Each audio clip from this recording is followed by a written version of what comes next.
ಸ್ನೇಹಿತರೆ, media masters ನ್ಯೂಸ್ಗೆ ಸ್ವಾಗತ. ಗೆಳೆಯರೆ, ಏಲಕ್ಕಿ ನಾಡು ಅಂತಲೇ ಕರೆಸಿಕೊಳ್ಳುವ ಹಾವೇರಿ ಲೋಕಸಭಾ ಕ್ಷೇತ್ರದಲ್ಲಿ ಚುನಾವಣೆ ರಾಜಕೀಯ ರಂಗು ಪಡಿತಾ ಇದೆ. ಇಲ್ಲಿವರೆಗೂ ಬಿಜೆಪಿಯ ಪಾಲಿಗೆ ಗೊಂದಲದ ಗೂಡಾಗಿದ್ದ ಈ ಕ್ಷೇತ್ರ ಈಗ ಕ್ಲಿಯರ್ ಆಗಿದೆ. ಇಲ್ಲಿ ಮಾಜಿ ಮುಖ್ಯಮಂತ್ರಿ ಬಸವರಾಜ ಬೊಮ್ಮಾಯಿ ಅವರನ್ನ ಬಿಜೆಪಿ ತನ್ನ ಪಕ್ಷದ ಅಭ್ಯರ್ಥಿಯನ್ನಾಗಿ ಘೋಷಣೆ ಮಾಡಿದೆ. ಹಾಗೆ ನೋಡಿದ್ರೆ ಈ ಕ್ಷೇತ್ರದಲ್ಲಿ ಮಾಜಿ ಸಚಿವ KS ಈಶ್ವರಪ್ಪ ಪುತ್ರ ಕಾಂತೇಶ್ ಹಾಗೂ ಮಾಜಿ ಸಚಿವ BC ಪಾಟೀಲ್ ಹೆಸರು ಬಲವಾಗಿ ಕೇಳಿ ಬರ್ತಾ ಇತ್ತು. ಆದ್ರೆ ಈಗ ಎಲ್ಲರ ನಿರೀಕ್ಷೆಗಳು ಕೂಡ ಹುಸಿಯಾಗಿ ಕ್ಷೇತ್ರದಲ್ಲಿ ಬಸವರಾಜ ಬೊಮ್ಮಾಯಿ ಅಭ್ಯರ್ಥಿಯಾಗಿದ್ದಾರೆ. ಈಗಾಗಲೇ ಬಿಜೆಪಿಯ ಅಭ್ಯರ್ಥಿಗೂ ಮೊದಲೇ ತನ್ನ ಅಭ್ಯರ್ಥಿಯನ್ನ ಹೆಸರಿಸಿದ್ದ ಕಾಂಗ್ರೆಸ್ ಇಲ್ಲಿ ಆನಂದ ಸ್ವಾಮಿ ಗಡ್ಡದೇವರ ಮಠ ಅವರನ್ನ ಕಣಕ್ಕಿಳಿಸಿತ್ತು. ಹೀಗಾಗಿ ಹಾವೇರಿಯಲ್ಲಿ ಬೊಮ್ಮಾಯಿ ವರ್ಸಸ್ ಆನಂದ ಸ್ವಾಮಿ ಸ್ಪರ್ಧೆ ಏರ್ಪಡ್ತಾ ಇದೆ. ಹಾಗಾದ್ರೆ ಬೊಮ್ಮಾಯಿ ಎದುರು ಕಣಕ್ಕಿಳಿದಿರುವ ಆನಂದ ಸ್ವಾಮಿ ಯಾರು? ಹಾವೇರಿ ಲೋಕಸಭಾ ಕ್ಷೇತ್ರದ ಚುನಾವಣಾ ಇತಿಹಾಸ ಏನು? ಇಲ್ಲಿವರೆಗೂ ಯಾವ ಪಕ್ಷ ಹೆಚ್ಚಿನ ಗೆಲುವು ಸಾಧಿಸಿದೆ? ಸದ್ಯದ ಪರಿಸ್ಥಿತಿಯಲ್ಲಿ ಯಾರ ಪರ ಹೆಚ್ಚು ಒಲವಿದೆ ಅನ್ನೋದ್ರ ಬಗ್ಗೆ ಒಂದಷ್ಟು ಮಾಹಿತಿಯನ್ನ ನಾವಿಲ್ಲಿ ನೋಡೋಣ.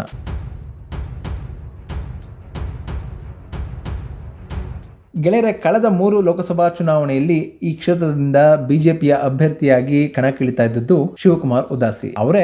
3 ಚುನಾವಣೆಯಲ್ಲೂ ಕೂಡ ನಿರಂತರವಾಗಿ ಗೆದ್ದು ಕೂಡ ಬಂದಿದ್ರು. ಆದ್ರೆ ಈ ಬಾರಿ ಶಿವಕುಮಾರ್ ಉದಾಸಿ ಅವರೇ ಲೋಕಸಭಾ ಚುನಾವಣೆಯಿಂದ ಹಿಂದೆ ಸರಿದಿದ್ದಾರೆ. ಹೀಗಾಗಿ ಅವರ ಸ್ಥಾನಕ್ಕೆ ಬಿಜೆಪಿ ಪಕ್ಷ ಬಸವರಾಜ ಬೊಮ್ಮಾಯಿ ಅವರನ್ನ ತಂದು ಕೂರಿಸಿದೆ. ರಾಜ್ಯ ರಾಜಕಾರಣದಲ್ಲಿ ಉತ್ತುಂಗವನ್ನ ಕಂಡಿದ್ದ ಬಸವರಾಜ ಬೊಮ್ಮಾಯಿ ಈಗ ಕೇಂದ್ರದತ್ತ ಮುಖ ಮಾಡಿದ್ದಾರೆ. ಬಸವರಾಜ ಬೊಮ್ಮಾಯಿ 1997 ಹಾಗೂ 2003ರಲ್ಲಿ ವಿಧಾನ ಪರಿಷತ್ ಸದಸ್ಯರಾಗಿ ಹಾಗೂ 2008ರಲ್ಲಿ ಶಿಗ್ಗಾಂವ್ ಕ್ಷೇತ್ರದಿಂದ ಶಾಸಕರಾಗಿ ಆಯ್ಕೆಯಾದರು. ಆನಂತರ 2013, 2018 ಹಾಗೂ 2023ರಲ್ಲಿ ಬಸವರಾಜ ಬೊಮ್ಮಾಯಿ ಸತತವಾಗಿ ಶಿಗ್ಗಾಂವಿ ಕ್ಷೇತ್ರದಿಂದ ಶಾಸಕರಾಗಿ ಆಯ್ಕೆಯಾದರು. ಮೊದಲ ಬಾರಿಗೆ ಶಾಸಕರಾಗಿ ಆಯ್ಕೆಯಾದ ಅವರು ಯಡಿಯೂರಪ್ಪ ಸಚಿವ ಸಂಪುಟದಲ್ಲಿ ಜಲಸಂಪನ್ಮೂಲ ಸಚಿವರಾಗಿ ಕಾರ್ಯನಿರ್ವಹಿಸಿದ್ರು. ಆನಂತರ 2019ರಲ್ಲಿ ಯಡಿಯೂರಪ್ಪನವರು ಮತ್ತೆ ಸಿಎಂ ಆದಾಗ ಅವರ ಸಂಪುಟದಲ್ಲಿ ಗೃಹ ಸಚಿವರಾಗಿ ಬೊಮ್ಮಾಯಿ ಕಾಣಿಸಿಕೊಂಡ್ರು. ಅದಾದ ನಂತರ ಅಂದ್ರೆ 2021ರ ಜುಲೈ 29ರಂದು ರಾಜ್ಯದ ಮುಖ್ಯಮಂತ್ರಿಯಾಗಿ ಅಧಿಕಾರವನ್ನು ಸ್ವೀಕರಿಸಿದ್ರು. 2023ರವರೆಗೂ ಅವರು ಮುಖ್ಯಮಂತ್ರಿಯಾಗಿ ಕಾರ್ಯವನ್ನು ನಿರ್ವಹಿಸಿದ್ರು.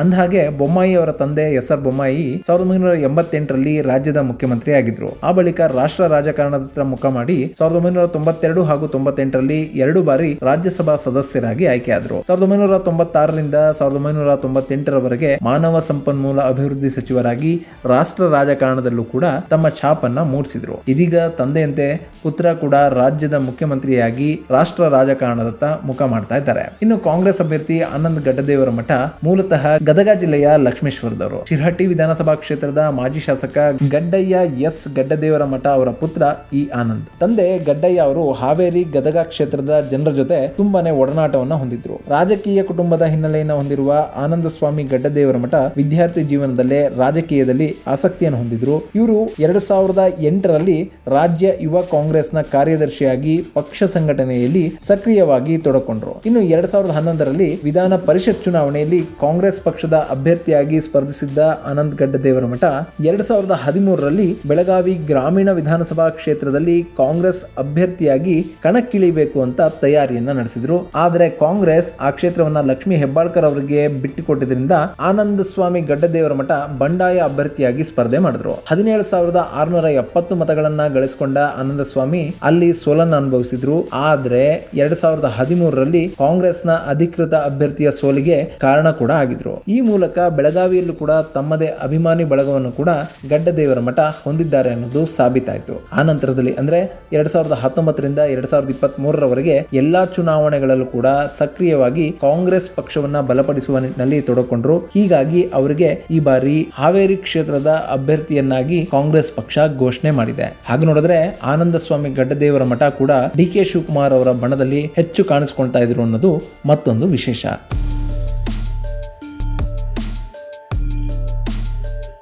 ಗೆಳೆಯರೆ, ಹಾವೇರಿ ಲೋಕಸಭಾ ಕ್ಷೇತ್ರದಲ್ಲಿ ಹಾವೇರಿ ಜಿಲ್ಲೆಯ ಹಾನಗಲ್, ಹಾವೇರಿ, ಬ್ಯಾಡಗಿ, ಹಿರೇಕೆರೂರು, ರಾಣೆಬೆನ್ನೂರು ವಿಧಾನಸಭಾ ಕ್ಷೇತ್ರಗಳು ಹಾಗೂ ಗದಗ ಜಿಲ್ಲೆಯ ಶಿರಹಟ್ಟಿ, ಗದಗ ಮತ್ತು ರೋಣ ವಿಧಾನಸಭಾ ಕ್ಷೇತ್ರಗಳು ಬರ್ತವೆ. ಇನ್ನು ಹಾವೇರಿ ಲೋಕಸಭಾ ಕ್ಷೇತ್ರದ ಚುನಾವಣಾ ಇತಿಹಾಸವನ್ನ ನೋಡೋದಾದ್ರೆ ಇದು 2007ರ ಡಿಲಿಮಿಟೇಷನ್ಗೂ ಮುನ್ನ ಧಾರವಾಡ ದಕ್ಷಿಣ ಲೋಕಸಭಾ ಕ್ಷೇತ್ರದ ಭಾಗ ಆಗಿತ್ತು.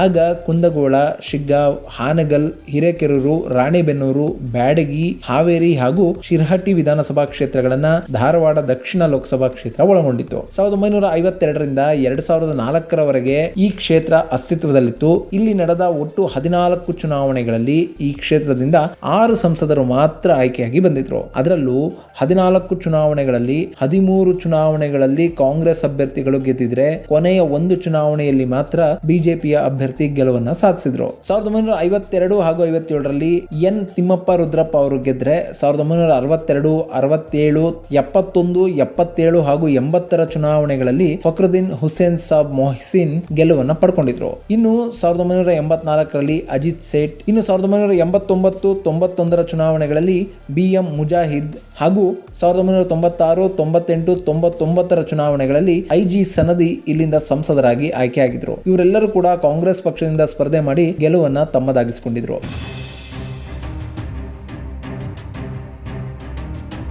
2004ರಲ್ಲಿ ಮೊದಲ ಬಾರಿಗೆ ಇಲ್ಲಿ ಕಾಂಗ್ರೆಸ್ಸೇತರ ಅಭ್ಯರ್ಥಿ ಗೆಲುವನ್ನು ಸಾಧಿಸಿದ್ರು. ಈ ಚುನಾವಣೆಯಲ್ಲಿ ಬಿಜೆಪಿಯ ಹುರಿಯಾಳು ಮಂಜುನಾಥ್ ಕುನೂರ್ ಇಲ್ಲಿಂದ ಸಂಸದರಾಗಿ ಆಯ್ಕೆಯಾದರು. ಆ ನಂತರದಲ್ಲಿ ಡಿಲಿಮಿಟೇಷನ್ ಆದ ಕಾರಣ ಈ ಕ್ಷೇತ್ರವನ್ನ ಹಾವೇರಿ ಲೋಕಸಭಾ ಕ್ಷೇತ್ರವನ್ನಾಗಿ ಪರಿವರ್ತನೆ ಮಾಡಲಾಯಿತು.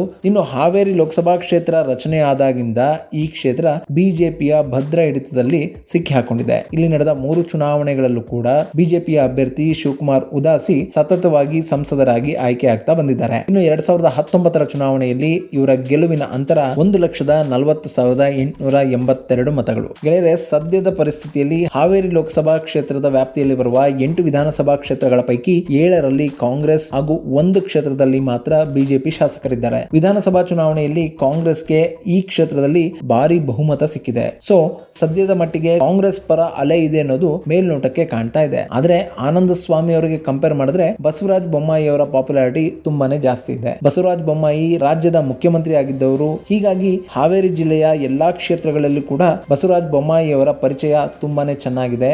ಅಲ್ಲದೆ ಕಳೆದ 3 ಚುನಾವಣೆಗಳಲ್ಲೂ ಬಿಜೆಪಿಯ ಅಭ್ಯರ್ಥಿಯೇ ಗೆದ್ದಿದ್ದಾರೆ. ಇನ್ನು ಈ ಕ್ಷೇತ್ರದಾದ್ಯಂತ ಬಿಜೆಪಿಗೆ ತನ್ನದೇ ಆದ ನೆಲೆ ಇದೆ. ಬಿಜೆಪಿ ಪಕ್ಷವನ್ನ ಗೆಲ್ಲಿಸೋದಕ್ಕೆ ಕಾರ್ಯಕರ್ತರು ಕೂಡ ಸಾಕಷ್ಟು ಸಂಖ್ಯೆಯಲ್ಲಿದ್ದಾರೆ. ಹೀಗಾಗಿ ಬೊಮ್ಮಾಯಿ ಈ ಬಾರಿ ಗೆಲುವನ್ನ ತಮ್ಮದಾಗಿಸಿಕೊಳ್ಳಬಹುದು ಅಂತ ಹೇಳಲಾಗ್ತಾ ಇದೆ.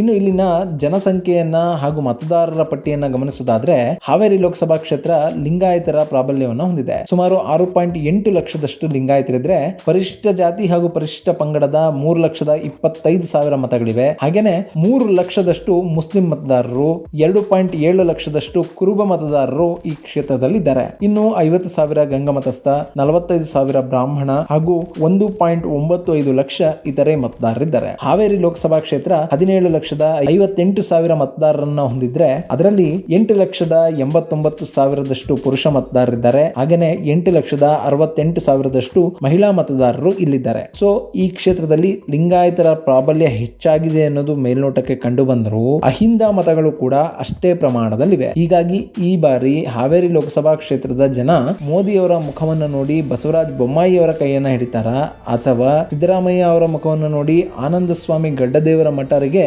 ಜಯವನ್ನು ತಂದು ಕೊಡ್ತಾರ ಅನ್ನೋದನ್ನ ಕಾದು ನೋಡಬೇಕು. ಇದು ಗೆಳೆಯರೆ ಹಾವೇರಿ ಲೋಕಸಭಾ ಕ್ಷೇತ್ರದ ಚುನಾವಣೆಯ ಬಗ್ಗೆ ಒಂದಷ್ಟು ಮಾಹಿತಿ. ಮುಂದಿನ ವಿಡಿಯೋದಲ್ಲಿ ಮತ್ತೊಂದು ವಿಶೇಷವನ್ನ ನಿಮ್ಮ ಮುಂದಿಡ್ತೀನಿ. ಅಲ್ಲಿವರೆಗೂ ನಮಸ್ಕಾರ.